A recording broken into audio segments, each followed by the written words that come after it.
What's going on, guys? It's Becca Switzer with Referrals Mastery, author of Diamonds in the Sky.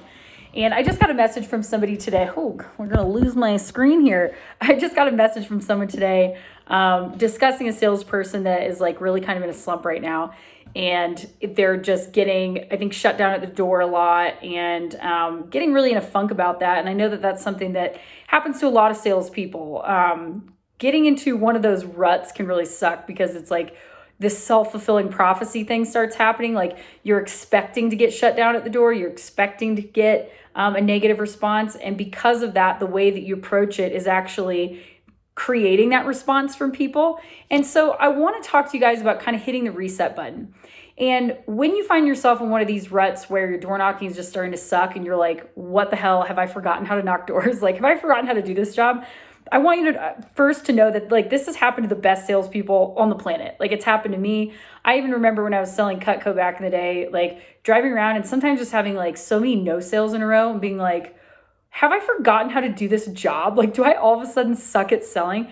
And that's not the case. It's usually just, sometimes we have to look at the law of averages here. And if you usually get 1 for 10 and then all of a sudden you get like 30 no's in a row and you're like, what the hell?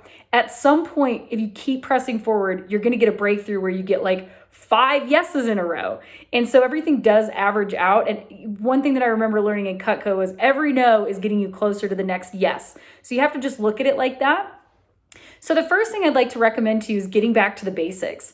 It's not uncommon that after a while you just sort of forget like really common basic things about your sales game.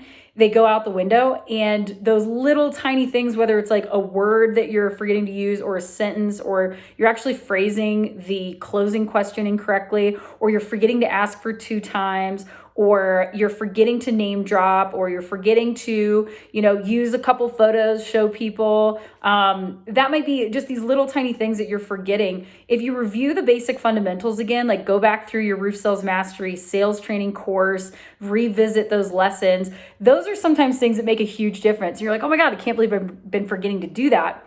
So check out the basic fundamentals again, review those basic door pitches and see if there's anything that you're missing.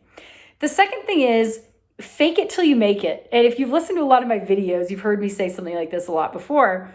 But if you get into like a funk, you start going around like your head's hung and you're like huffing and puffing and you're not enjoying what you're doing. And every interaction that you have with people at the door is like a little bit heavy and tense. And because you're bringing this energy, you're also instigating a response from your customer that you don't want. And we have to be really careful about that transference of energy, right? Like it's like the self-fulfilling prophecy thing. So if you can just like literally shake it out, laugh at yourself, be like, wow, hello darkness, my old friend, what's going on? Have I forgotten how to do this? And then get pumped up in some way. Like I like to listen to some good music. You call somebody and like tell them you need a pep talk, be like, come on, bitch, you can do this. Like, don't be a pussy. Like, you're great at this. Look at all the stats you've had before. Obviously, you know how to do this. You're just in a little funk. Go out there, and at the next person that you see, I want you to greet them like you're so happy to meet this person, and you have the best energy. You absolutely expect them to say yes. You can't wait to get on their roof, and just watch that happen. So sometimes you just have to fake through that energy. Like, okay, I'm in a slump right now. I'm recognizing that. I know this is not a permanent place, but I need to gas myself up and like go into the next one expecting them to say yes. Like, of course they're going to say yes. Why wouldn't they? This is an incredible opportunity for me and for them. Like they have an opportunity here to get a basically almost virtually free facelift on their house that their insurance company is going to pay for. I'm offering an incredible service to deal with that whole thing for them. They already need it, right? They're like, they have storm damage. I'm jazzed to be here. So those are some things to just kind of hit the reset button and just expect them to say yes. Let the emotion roll off your back. One of the biggest tips that I can give you in sales is not getting attached to the results. Because if you start doing that and you get emotional about it, like you let yourself feel disappointed or frustrated or anything like that, you will start to get weighed down. Like that's a no-no here. You have to just, it's like, you ever see the dude at the bar that just like keeps hitting on girls and he might get shut down 11 times in a row, but he just keeps his enthusiasm and keeps going. You have to kind of have that energy to be able to do sales. And sometimes, and I don't want you to get in the habit of doing this, but I do want to give you permission every now and again to just quit for the day. If things are going really poorly and you're just digging yourself deeper and deeper and deeper, none of those things have worked for you right now, and you just feel like you're better off doing something else and getting yourself out of that headspace, quit knocking doors for right now. But I want you to go and do something productive. Go back to the office, work on your estimates, answer your emails, call your current customers, ask for referrals. Here's another great way. If you're in a funk right now with door knocking, call up your favorite customers and be like, Mrs. Jones, like, are you still happy with everything? How's everything going with your property? Roof still looks good. Yeah. Get them re-excited about it. Tell them how things are going. Ask them how their life's going. Be like, hey, before I let you go, like, it's super hot out there right now. I hate bugging people knocking on their doors, but there's a ton of people that don't even know they have damage that could be getting a total facelift on their house just like you guys did.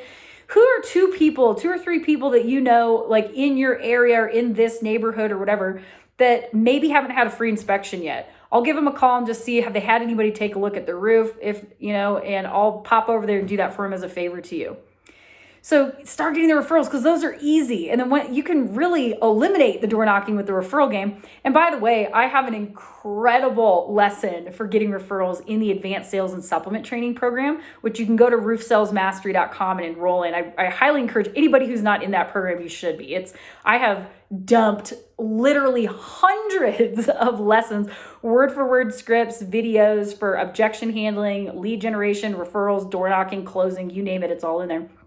So do that too. Work on your referrals. Visit with a customer that just gasses you up. I used to do that sometimes. I'd stop by, like there's so many customers that I would go and hang out with their dog, and we'd go sit out by their pool and they'd give me a Diet Coke and we'd just shoot the shit and stuff like that. And building those relationships, that's productive, because you're in front of them again. You have a chance to maybe another neighbor is outside in their garden next door. You never know. So get something that's going to lift your spirits. Just don't allow yourself to get stuck in that negative space. Okay, that was something that in my personal life, when I go through things, anything that was getting me down or upset, whether it was a breakup or just a stressful period of my life, or something was going wrong or whatever it is, I'd be like, okay, I recognize that I feel this way, and that's okay. I'm just not going to let myself get stuck here. Some people call that the 5-minute rule or the hour rule or whatever. You're like, all right, something is shitty. I accept that for right now, but I'm not going to let myself get stuck there. So, as always, you guys, I hope that's helpful. You can go ahead and subscribe to my YouTube channel and check out, of course, my website, roofsalesmastery.com. I'd love to have you in the program if you're not already. It is a treasure trove of just a shitload of resources and scripts and stuff like that I've put together so that you guys can have a bunch of stuff to go to and sharpen your skill set and broaden your horizons and all that jazz. So thanks for watching. Love you guys. I hope you're doing great, and I will catch you on the next one. Bye.